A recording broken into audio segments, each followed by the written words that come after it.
News, लोकशाहीतील लोकांच्या हितासाठी। चंद्रजी पवार साहेब या कार्यक्रमाला उपस्थित असणारे,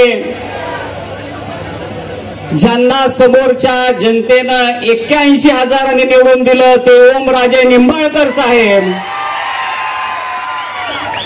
रणजितदादा पाटील साहेब, काँग्रेसचे वाघमोडे साहेब, मंचकावर असणारे राष्ट्रवादी काँग्रेस, शिवसेना आणि काँग्रेसचे सर्व नेते मंडळी, वेळ खूप झालेला आहे, ज्याच वेळ मी आपला या ठिकाणी घेणार आहे। साहेब एका दिवसात 5-5 सभा घेत आहेत, आपल्याला त्यांचं मनोगत या ठिकाणी ऐकायचंय, परंतु एक शिस्त आपण या ठिकाणी पाळणं गरजेचं आहे की साहेब काय बोलतायत ते ऐकण्यासाठी आपण शांत राहणं गरजेचं आहे। डावीकडे आणि उजवीकडच्या तरुणांचा उत्साह आहे, त्याच्याबद्दल मला आदर आहे, परंतु आपण एकही शब्द न बोलता फक्त साहेबांचं भाषण आपल्याला ऐकायचंय, ओमदादाचं भाषण ऐकायचंय। शांततेत थोडं घ्या, आपली सभा माझ्यानंतर ओमदादा बोलणार आहेत आणि नंतर साहेब बोलणार आहेत। अर्धा तासाच्या नंतर ही सभा संपणार आहे, फक्त शांत बसून आपण घ्या, कारण साहेबांनी मला आदेश दिलेला आहे की बाबा शांततेत सभा झालं म्हणजे शेवटच्या माणसापर्यंत सुद्धा ऐकू जाणार आहे। सुरुवातीला या कार्यक्रमाच्या माध्यमातून मी रणजितदादा पाटील यांचं मनपूर्वक आभार मानतो की त्यांनी त्यांच्या पक्षाचा एबी फॉर्म मिळाला असताना सुद्धा शेवटच्या 3 मिनिटांमध्ये त्यांनी फॉर्म काढला आणि पक्षनिष्ठा काय असते हे दाखवून दिलं।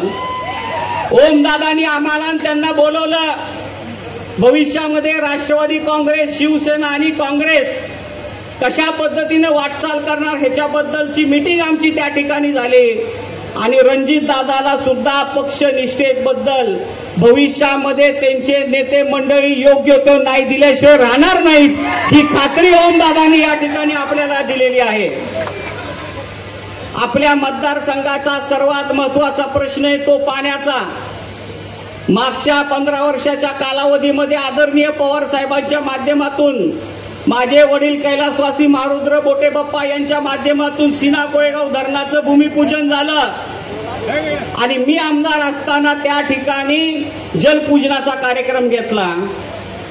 अशी अनेक साठवण तलाव आपल्या मतदारसंघामध्ये आपण केलीत, अनेक एमईसीबा केलेल्या आहेत आणि म्हणून सिंचन क्षेत्र आपलं या ठिकाणी वाढलेलं आहे। मधल्या कालावधीमध्ये ज्ञानेश्वर तात्या पाटील होते, त्यांच्या कालावधीमध्ये काही सिंचन क्षेत्र झालं।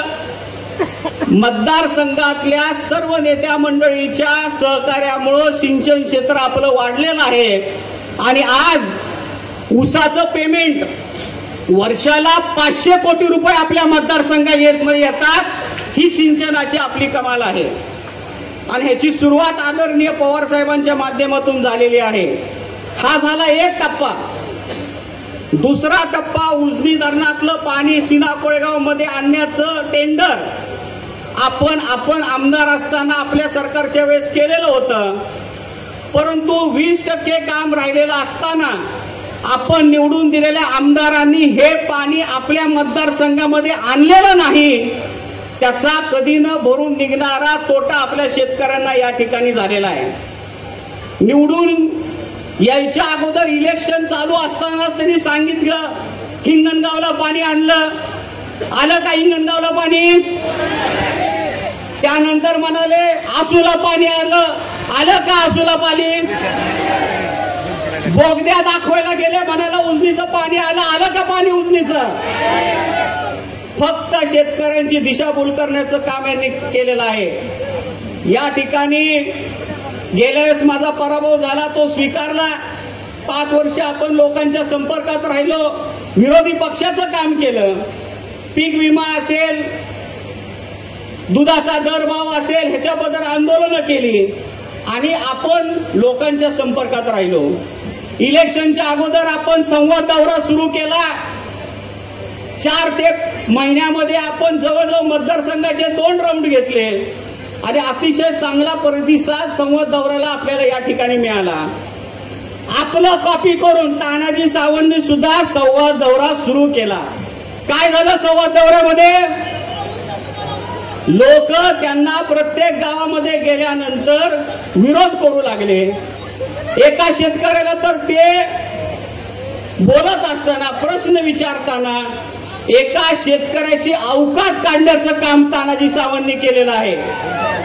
या निवडणुकीमध्ये शेतकरी सुद्धा तानाजी सावंतला त्याची अवकात दाखवल्याशिवाय राहणार नाही याची खात्री मला या ठिकाणी आहे. 5 वर्षामध्ये एक तलाव केलेला त्यांनी दाखवा आपल्याला. एक तलाव, एक MSCB केलेली त्यांनी आपल्याला दाखवावी. एक प्रशासकीय इमारत केलेली त्यांनी दाखवावी. ज्या खात्याचे ते आरोग्य मंत्री आहेत त्या खात्याचं दवाखाना सुरू करून डॉक्टर्स पेशंटला त्या ठिकाणी सेवा देतात असं एक दवाखाना दाखवावा आणि 1 लाख मिळवावा असं मी तुम्हाला आव्हान या ठिकाणी करतो.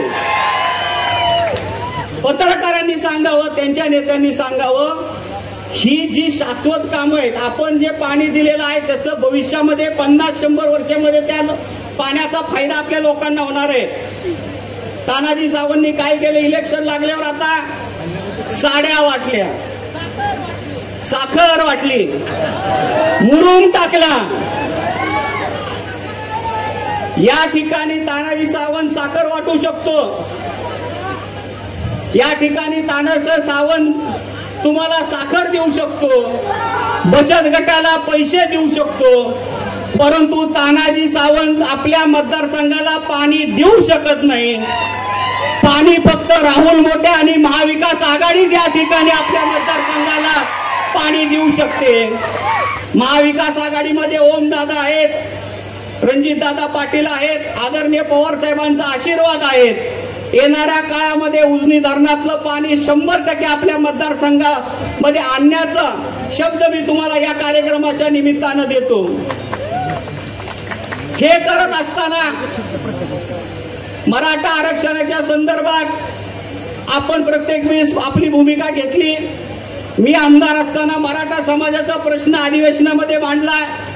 फक्त मराठा समाजा नाही तर धनगर समाजाचा सुद्धा प्रश्न मी अधिवेशनामध्ये मांडला आणि आपल्या मतदारसंघामध्ये सर्व जाती धर्माला बरोबर घेऊन जाण्याचं काम आपण 15 वर्षामध्ये केलं. 15 वर्षामध्ये आपला इतिहास आहे. गुन्हा गोविंदानं आपण या ठिकाणी एकत्रितरित्या काम करत होतो. काल दादानी सांगितलं की आपल्या नुरुद्दीन चौधरीला मला सुद्धा 11:30 वाजता फोन आला, दगड टाकतायत. एक भाषण केलं तर ह्यांना एवढं जमलं, अजून तर निवडणूक बाकी आहे. मला या ठिकाणी सांगायचंय, कुणाचीही दादागिरी आपण खपवून घेणार नाही. त्याला जशाच तसं उत्तर आपल्याकडून मिळेल हे मी तुम्हाला या कार्यक्रमाच्या निमित्तानं सांगू इच्छितो. आपल्या मतदारसंघाची 15 वर्षामध्ये कसं वाटचाल होती?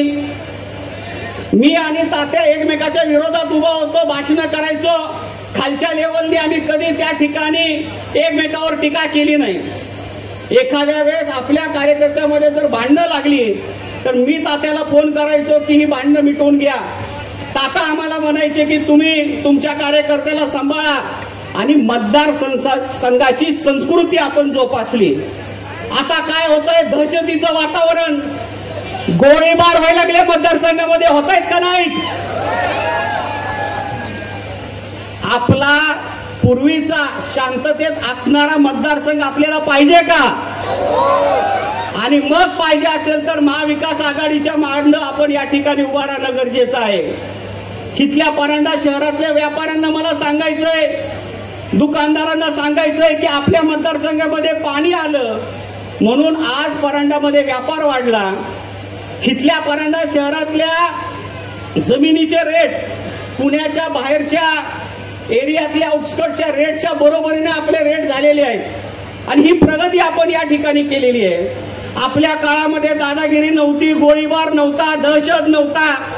आणि हे जर असं जर सुरू झालं तर भविष्यामध्ये हिथं जर कुणी जमा विकत घेतली, प्लॉटिंग पाडलं तर त्याच्यामध्ये हिस्सा मागितला जाईल अशी भीती या ठिकाणी निर्माण झालेली आहे. आणि म्हणून पवार साहेब असताना, ओमदादा असताना मी जास्त या ठिकाणी बोलणार नाही.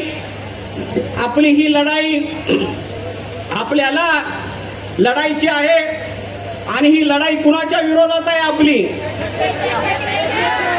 ही लढाई महाराष्ट्राला भिकारी बनवेन म्हणणाऱ्या माणसाच्या विरोधात आपली लढाई आहे. आपली लढाई मराठ्यांच्या आरक्षणाची खास काढणाऱ्या माणसाच्या विरोधात आपली लढाई आहे. आपली लढाई कुणाबरोबर आहे? आपली लढाई मनोज दादा जरांगे पाटील यांना एकेरी शब्दात बोलणाऱ्या माणसाच्या विरोधात आपली लढाई आहे. आणि सगळ्यात महत्वाचं म्हणजे आपली लढाई गद्दार खेकड्याच्या विरोधात आहे. हे आपण या ठिकाणी समजून घेण्याची गरज आहे. पवार साहेब नसताना परत एकदा प्रत्येक वेळेस मी भाषण केले, त्यामुळे मी जास्त लांबलचक या ठिकाणी बोलणार नाही. इथं काँग्रेसची मंडळी आहेत, शिवसेनेची मंडळी आहेत, राष्ट्रवादीची आहेत. या ठिकाणी महाविकास आघाडीचा उमेदवार म्हणून मी शब्द देतो, या तिन्ही पक्षाला बरोबर घेऊन जाण्याचा शब्द मी तुम्हाला या कार्यक्रमाच्या निमित्तानं देतो. आणि येणाऱ्या 20 तारखेला आपण तुतारी वाजवणाऱ्या माणसाच्या बटनावर मतदान करावं ही विनंती करतो आणि माझे 2 शब्द संपवतो. धन्यवाद. विक्रमी मताधिक्यानं या